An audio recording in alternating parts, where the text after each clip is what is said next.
pagi kelas 12. Hari ini kembali lagi kita akan melanjutkan materi pembelajaran kita masih di pembelajaran biologi, di mana kita masih melanjutkan materi di bab yang sama, masih di metabolisme sel dan masih di katabolisme. Saya mengingatkan kembali bahwasannya di metabolisme sel itu ada dua jenis, ada katabolisme dan juga ada anabolisme. Nah, yang katabolisme dibagi lagi menjadi dua, ada respirasi yang aerob dan juga ada respirasi yang anaerob. Nah, kemarin kita sudah selesaikan materi respirasi yang aerob, di mana dia punya 4 tahapan, ada glikolisis, dekarboksilase oksidatif, siklus Krebs, dan yang terakhir ada transport elektron. Nah, setelah respirasi yang aerob, kita kali ini akan membahas yang respirasi anaerob. Nah, perbedaannya respirasi aerob dengan respirasi anaerob apa? Kalau pada respirasi yang aerob, dia itu di situ membutuhkan yang namanya oksigen. Jadi nanti oksigen itu adalah penangkap elektron, di mana itu nanti adalah proses akhir untuk menghasilkan energi berupa ATP, kan gitu. Berbeda dengan respirasi yang anaerob. Kalau anaerob di sini dia kebalikan dari aerob, berarti kalau aerob membutuhkan oksigen, maka yang anaerob dia tidak membutuhkan oksigen. Saya tuliskan di sini berarti respirasi yang anaerob di sini dia tidak membutuhkan oksigen, tidak memerlukan oksigen. Oksigen atau O2. Oke, langsung saja di sini respirasi anaerob. Contohnya nanti saya ada kasih dua, ada fermentasi alkohol, satu lagi nanti ada fermentasi asam laktat. Perlu diingat, berbeda dengan respirasi yang aerob, yang 4 glikolisis, dekarboksilasi oksidatif, siklus Krebs, dan juga transport elektron itu tahapannya, tahapan daripada respirasi aerob. Tetapi di sini fermentasi alkohol dan juga nanti ada satu lagi fermentasi asam laktat, ini bukan tahapan dari respirasi anaerob. Melainkan ini adalah contohnya, ya. Contoh respirasi aerob itu ada dua, ada fermentasi alkohol dan juga fermentasi asam laktat. Jadi jangan salah, ini bukan langkah, oke? Langsung saja, ini si fermentasi alkohol, ini dia itu nanti terjadinya itu bisa dibantu oleh yang namanya ragi atau nama lainnya ini adalah jamur. Ya, berarti kalau dia dengan bantuan ragi dan jamur yang menghasilkan alkohol itu nanti bisa contohnya yang paling gampang itu bisa diamati ketika pembuatan tapai. Jadi pembuatan tapai itu di situ terjadi fermentasi yang alkohol, ya. Nah, langsung aja gimana prosesnya? Ini respirasi yang anaerob ini mirip dengan respirasi yang aerob kemarin. Jadi di respirasi aerob kemarin kan tahapan yang pertama itu ada glikolisis, ya kan? Sama, di sini juga ada tahapan glikolisis. Di mana glikolisis itu kan kemarin adalah pengubahan glukosa menjadi 2 asam pirufat. Di mana yang glukosanya di sini punya 6 atom C. Punya 6 atom C, sedangkan yang asam pirufat di sini dia punya 3 atom C gitu ya. Nah, jadi pengubahan glukosa menjadi asam pirufat itu sama dengan proses yang berlangsung pada aerob, respirasi aerob, di mana hasilnya itu kemarin kita menghasilkan itu ada 2 hasilnya. Itu ada yang pertama ada 2 ATP, lalu yang kedua hasilnya itu ada 2 molekul NADH gitu ya. Nah, berarti di sini saya buat aja langsung dari pengubahan glukosa menjadi asam pirufat, ini adalah proses yang disebut dengan glikolisis. Selanjutnya kita akan memasuki proses yang disebut dengan fermentasi. Jadi fermentasi itu adalah pengubahan dari asam pirufat menjadi etiletanol. Inilah yang disebut dengan proses yang namanya fermentasi gitu ya. Nah, di proses fermentasi itu hasil dari proses glikolisis 2 asam pirufat itu akan diubah menjadi 2 asetaldehid. 2 asetaldehid di sini dia punya 2 atom C. Dari 3 atom C berubah menjadi 2 atom C, berarti dia melepaskan 1 atom C. 1 atom C yang dilepas itu yang dilepas adalah dalam bentuk CO2.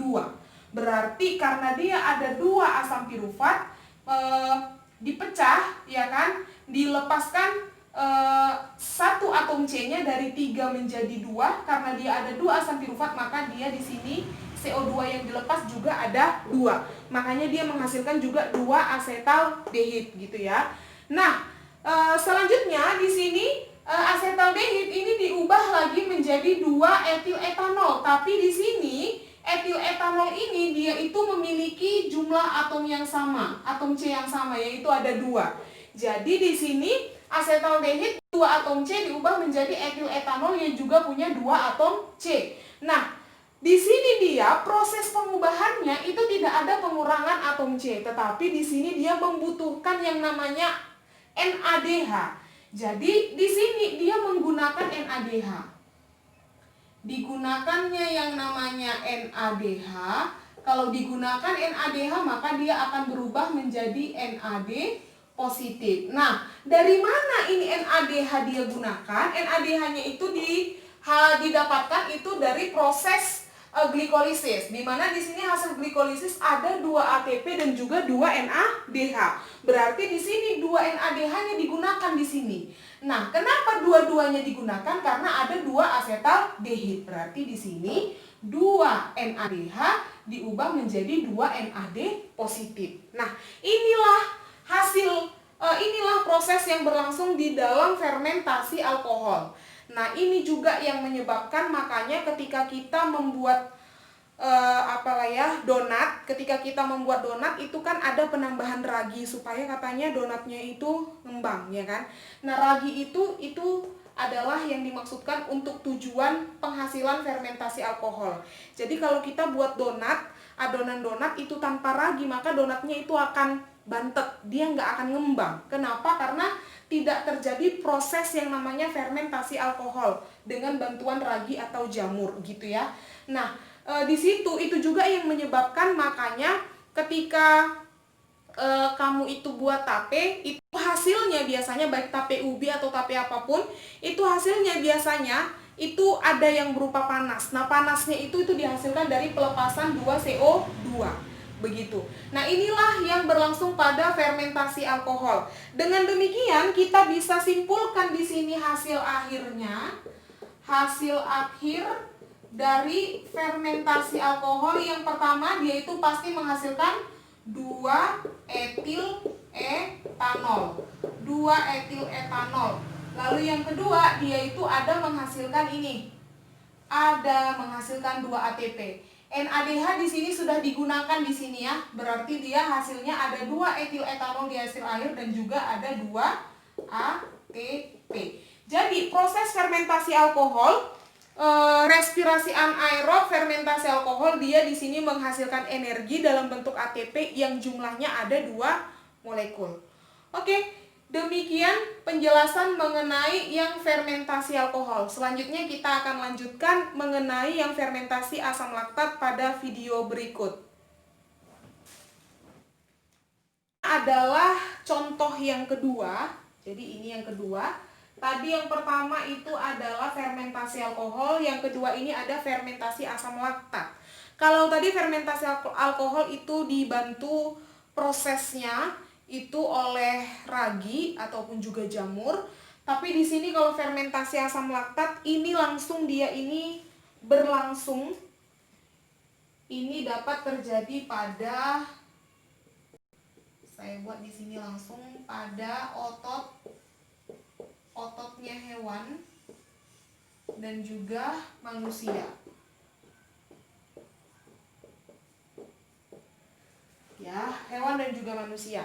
Nah, langsung aja ke prosesnya. Jadi prosesnya itu juga mirip dengan yang terjadi pada fermentasi alkohol. Jadi pada fermentasi asam laktat di sini juga ada pengubahan glukosa menjadi 2 molekul asam pirufat. Berarti dengan demikian bisa disimpulkan di sini juga ada yang namanya proses glikolisis. Jadi di sini ada glikolisis ya. Nah, berarti hasilnya juga sama ini. Pada proses glikolisis, dia ini di sini nanti akan menghasilkan yang namanya ada 2 hal yang dihasilkannya. Yang pertama dia menghasilkan ATP. ATP-nya ada berapa? Ada 2 molekul. Yang kedua dia juga menghasilkan ada 2 molekul NADH gitu ya. Nah, di sini selanjutnya si asam pirufat itu diubah menjadi 2 molekul asam laktat. Kita bisa lihat di sini asam pirufat punya 3 molekul atom, punya 3 atom C. Lalu di sini si asam laktat juga dia punya 3 atom C. Berarti tidak ada pelepasan yang namanya atom karbon. Berbeda dengan fermentasi alkohol tadi, di situ tadi terjadi pelepasan atom karbon ya kan, di sini tidak ada. Nah, jadi di sini C tetap jadi C. Di sini pengubahannya artinya dia itu membutuhkan yang namanya NADH. Berarti di sini ada penggunaan 2 molekul NADH. Kalau sudah digunakan berarti dia menjadi 2 molekul NAD positif. Dari mana ini NADH-nya sama? Berarti dia digunakan dari sini. Proses NADH, 2 molekul NADH yang dihasilkan di dalam proses glikolisis. Jadi duanya ini digunakan di sini. Sehingga dengan demikian bisa disimpulkan di sini hasil akhirnya adalah, langsung aja di bawah sini, hasil akhir ada 2 juga. Yang pertama dia menghasilkan 2 molekul ATP. Yang kedua dia itu menghasilkan ada 2 molekul asam laktat ya. 2 molekul asam laktat. Nah, di sini si asam laktat ini terbentuk itu ketika ini kan terjadi pada otot. Perhatikan di sini, terjadi pada otot hewan dan juga otot manusia. Jadi ketika kita melakukan aktivitas, contoh kita berolahraga, nah ada kalanya waktu kita berolahraga kita itu merasakan sakit. Contoh nih kita lari jogging ya, terus lama-lama kita merasakan sakit di lutut kita gitu ya. Nah ketika kita merasakan sakit bisa berupa kram ataupun dia berupa pegal-pegal, itu merupakan kejadian penumpukan dari si asam laktat. Jadi asam laktat ini suatu saat ini bisa dia diubah menjadi energi ketika kita sudah mengkonsumsi oksigen dengan cukup. Jadi asam laktat ini terbentuk itu sebenarnya ketika kita kekurangan oksigen. Jadi kan kita berolahraga nih kan, kita olahraga kita gunakan energi kita sebanyak-banyaknya kan gitu. Berarti kita waktu kita olahraga di situ terjadi pemecahan glukosa dalam jumlah yang banyak, ya kan? Nah, ketika dia terjadi pemecahan glukosa dengan jumlah yang banyak, tetapi glukosanya itu dipecah dan tidak berlangsung secara aerob, berarti dia tidak langsung menghasilkan ATP. Berbeda dengan respirasi yang aerob. Ini kita lagi bicara respirasi anaerob. Anaerob itu ketika dia glukosanya itu tidak dipecah dengan sempurna dengan menggunakan oksigen sehingga hasil akhirnya itu semuanya adalah ATP. Nah, ketika dia tidak dipecah sempurna sehingga hasil akhirnya tidak semuanya berupa ATP, di mana di sini hasil akhirnya itu adalah asam laktat. Nah, di situ asam laktatnya itu ketika menumpuk, terjadi penumpukan asam laktat di otot kita, maka kita akan merasakan kram ataupun pegal-pegal. Nah, ini biasanya kan kalau kita olahraga kecapean ya kan, kita kram ataupun pegal-pegal, itu lama-kelamaan setelah kita istirahat, itu nanti pegalnya akan hilang kan gitu. Nah, kenapa itu pegal bisa hilang? Karena ketika kita istirahat, kita itu akan berusaha menghirup oksigen sebanyak-banyaknya.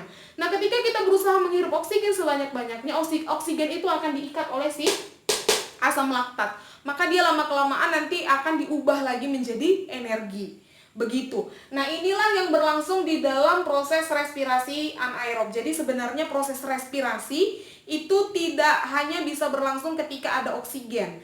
Tanpa ada oksigen pun kita bisa menghasilkan energi ya berupa ATP di sini, tetapi dia energi yang kita hasilkan itu jumlahnya sangat sedikit bila dibandingkan dengan yang terjadi pada respirasi aerob ya kan, jumlah ATP-nya banyak. Di sini kita hanya bisa menghasilkan ATP dengan jumlah 2 ATP itu pada hewan dan juga manusia. Nah, berbeda dengan yang tadi fermentasi pada alkohol, itu hasil akhirnya adalah alkohol ya kan, etanol itu alkohol. Nah, si etanol yang dihasilkan itu larinya kemana? Itu nanti akan kita konsumsi. Contoh itu pada tape. Pada tape itu kan ada energi ATP ya kan, lalu di situ juga ada etanolnya. Nah, itu kita langsung konsumsi. Nah, jadi kalau di sini dia itu tidak bisa langsung dihabiskan dikonsumsi, tetapi dia itu harus menunggu asupan oksigen secara cukup begitu. Oke, demikian yang bisa saya jelaskan mengenai respirasi yang anaerob. Jadi hari ini kita sudah selesaikan respirasi anaerob, ada 2, ada fermentasi alkohol dan juga fermentasi asam laktat. Nah, bila dari penjelasan saya ada yang kurang dipahami, boleh nanti silakan japri ke saya. Oke, terima kasih, selamat pagi, salam sehat.